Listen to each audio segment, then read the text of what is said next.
ऐसे ही और भी वीडियोस को देखने के लिए देसी फाइट के YouTube चैनल को सब्सक्राइब करें और बेल आइकन दबाना ना भूलें। कोई आउटडोर ट्रिप हो या किसी का बर्थडे, कुछ सालों पहले तक जिस एक चीज के बिना ये सभी चीजें अधूरी रह जाती थी वो था कैमरा। न जाने कितने ही लोगों ने अपनी पहली तस्वीरें किसी फोन के बजाय कैमरा से क्लिक की होंगी। कैमरा समय के साथ लोगों की जरूरत के हिसाब से बदलते गए। इस बीच जिस कैमरा ब्रांड ने अपनी पहचान बनाई वो था कोडेक कैमरा। लेकिन क्या ऐसा हुआ कि कभी लोगों का पसंदीदा ब्रांड कोडेक समय के साथ पिछड़ता चला गया? आज देसी फाइट के इस एपिसोड में हम आपको बताने जा रहे हैं इस कोडेक की कहानी। Today, color, film, and digital camera sensors have a much broader dynamic range.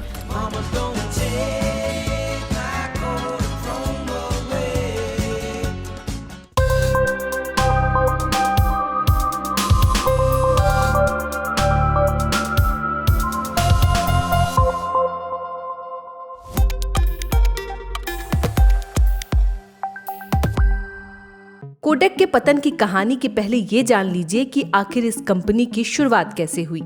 साल 1888 में जॉर्ज ईस्टमैन ने न्यूयॉर्क में इस कंपनी की शुरुआत की। शुरू में कंपनी का नाम ईस्टमैन कोडेक रखा गया था।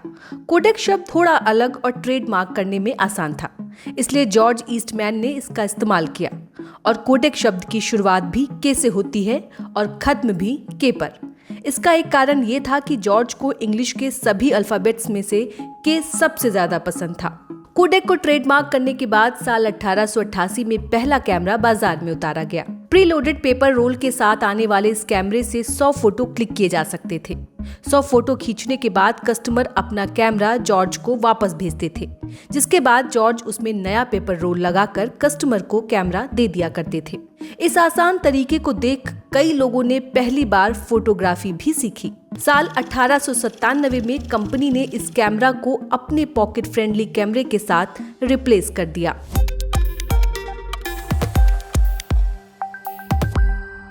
कोडेक अब लगातार मार्केट में अपने सक्सेसफुल बना देने वाले फॉर्मूले को इस्तेमाल कर नई ऊंचाइयों पर पहुंच रहा था।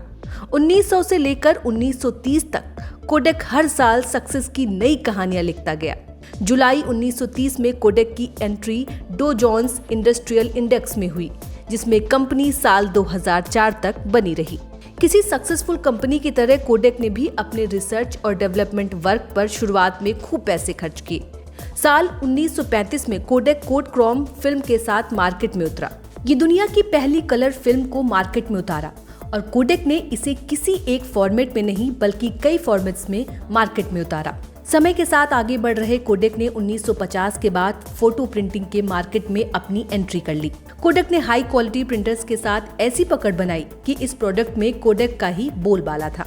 1960 के खत्म होते होते कोडेक का मार्केट $4 बिलियन का हो चुका था और कंपनी के लिए 1 लाख से ज्यादा एम्प्लॉय काम कर रहे थे।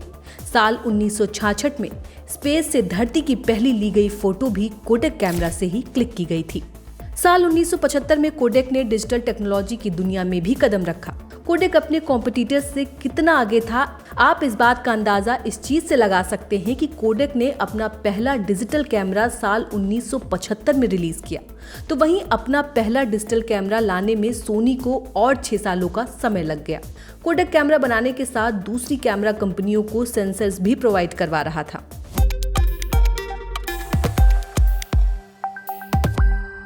अगर कोडेक के लिए सब कुछ इतना सही चल रहा था तो कंपनी से गलती कहां हुई?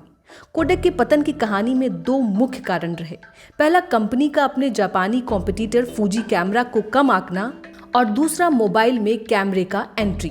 पहले बात करते हैं फूजी की। जहां कोडेक अमेरिकी मार्केट में अपना दबदबा बना रहा था, वैसा ही कुछ दबदबा फूजी का जापानी फोटो और फिल्म मार्केट में था। इस चीज को लेकर कभी कोडेक ने चिंता नहीं की, क्योंकि अमेरिकी मार्केट के मुकाबले जापानी कैमरा मार्केट काफी छोटा था। इस बीच कोडेक कैमरा छोड़ दूसरे प्रोडक्ट पर ज्यादा रिसर्च करने लगा। साल 1993 में 23 तरह के अलग स्कैनर प्रिंटर्स बनाने के लिए कोडेक ने $5 बिलियन खर्च कर दिए। साल 1996 तक अमेरिकी फोटो और फिल्म मार्केट में कोडेक 80% का हिस्सेदार था, लेकिन इस बीच फूजी ने अपने प्रोडक्ट्स की कीमत काफी कम कर दी। कोडेक ने चीजों को बेहतर बनाने के बजाय और अपने बड़े प्रॉफिट के लालच में दाम कम नहीं किए और इसके मुकाबले फूजी लगातार कैमरे की कीमतों को कम करके कोडेक को एक के बाद एक बड़े झटके दिए जा रहा था। इस बीच अमेरिकी कस्टमर्स का भी व्यवहार चीजों को लेकर बदल रहा था।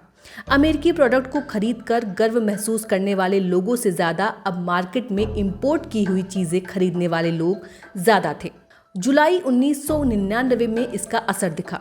अमेरिका ने अपने इतिहास का सबसे ज्यादा इंपोर्ट इसी महीने में किया, जो करीब $17 बिलियन का था।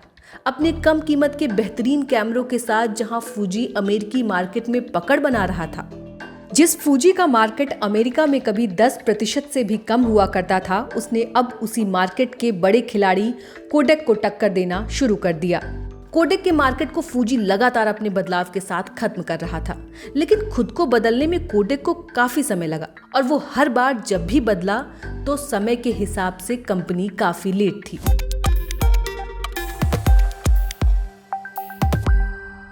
कोडेक के कैमरा मार्केट को अर्श से फर्श पर पहुंचाने की बची कुची कसर मोबाइल फोन ने खत्म कर दी।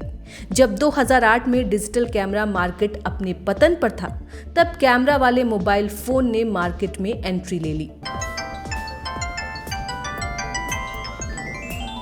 अब लोगों को अपने साथ कैमरा लेकर जाना नहीं बल्कि फोन लेकर जाना पसंद था। जितनी तेजी से मोबाइल फोनों में कैमरा को अपडेट किया गया, उसका अंदाजा कभी कोडेक ने लगाया भी नहीं था।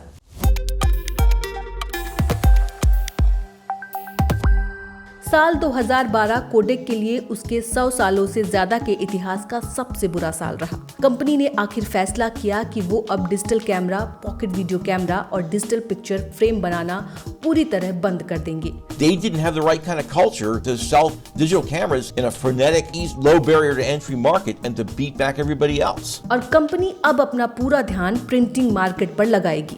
कभी उन यादों को अपने लेंस में कैप्चर करने वाला कोडेक अब उन्हें प्रिंट कर रहा है। अब बर्थडे पार्टी या किसी ट्रिप के बजाय कोडेक के प्रोडक्ट ऑफिस और घरों में वर्किंग टेबल पर दिखते हैं। मेमोरीज अब भी बन रही हैं, लेकिन अब इन मेमोरीज का हिस्सा कोडेक नहीं है।